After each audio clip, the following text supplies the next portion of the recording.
Hey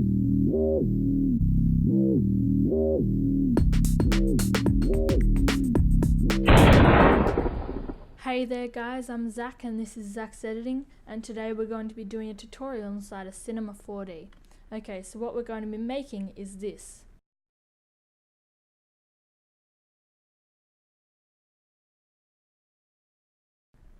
So the first thing you want to do is create a floor, so that looks pretty good, don't really have to do much to it. And then we'll add the plane that's going to be breaking. So here we have it, we'll just bring it upwards a bit. And we'll go into the object and we'll set the orientation to +X. So that's just going to angle it, and we might set the height segments to 10 and the width segments to 10 as well. So now that we've got that, what we want to do is go to this icon which makes it editable. We'll click that and then we'll take the polygon tool and then we'll just make sure that this is selected and hit Ctrl A. So now that we have that, what we can do is right click and we can just go to knife. So with this knife we can just draw a few different lines just to break up the generic squares.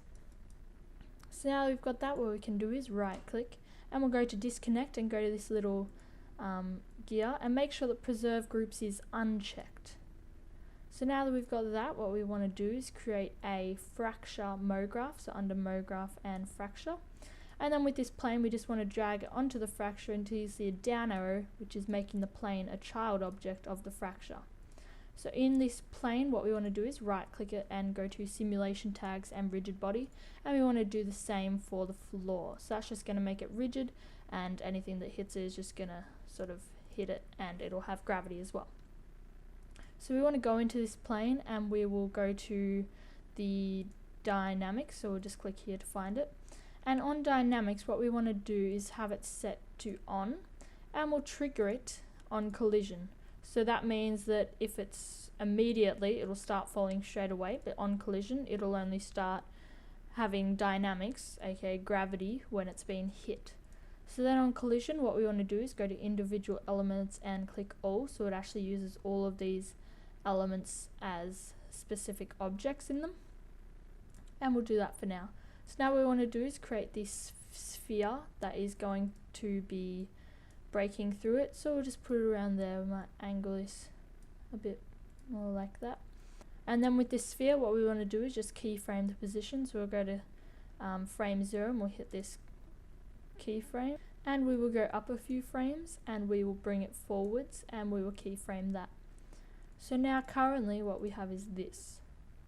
But still what we haven't done is created this sphere into a simulation rigid. So now when we hit play, this is what we get. So with that, what we want the sphere is we want to go on here and we'll go to dynamics and we'll turn them off so that gravity doesn't perform on it.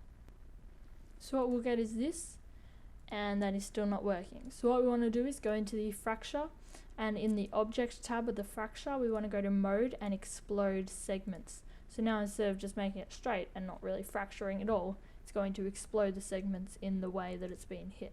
So now we'll get this. So if you just render this view, what you can see in these objects that are falling down, they're actually 2D. So what we want to do is go to simulate and we'll go to cloth and add a cloth surface. So now with this fracture we just want to drag it to the cloth surface until we see a down arrow, and that'll make the fracture a child of the cloth surface. So now on the cloth surface, if we just click it, we'll go to the object tab and we can just bring up the thickness to what we desire. So I think that's pretty good, so you can just see here the thickness, maybe a bit smaller. And then if we render that view, it looks a bit boring, so we might just create a basic material for all of them. If we just double click down here, you can do that and just dragging them on. And then if we hit play, what we see, it might become quite slow because it finds it hard to render all of that, but that is what you'll get. So now if you just hit Alt B, it'll bring up a preview mode so you can preview it. We'll set that to maybe 1000 just so it's pretty good quality, and then down here you can just see the calculating preview, and once that's done it'll come up with a window. So now you'll get this window, and what you can see is this. If you just hit play down here, and then we have this full breaking of this wall. However, it still looks a bit bare, and so we might just add a light. I think a target light looks pretty cool for here. So in your objects, you can just go to light target, and we'll just bring the target probably there, and then we can just, oh, that wasn't quite right. Yeah, we'll just bring the target probably like there, and then we can just move the light from where the angle is coming. So we might just bring it back a bit, and we might also bring it up so it shows a bit of that ground back there. Might bring that light target just a bit, and then just a bit down. So now when we render it, we'll get this. Just again, Alt B, and we might just bring this down a bit, maybe 700. And now this is rendered, what we'll get is this if we just hit play.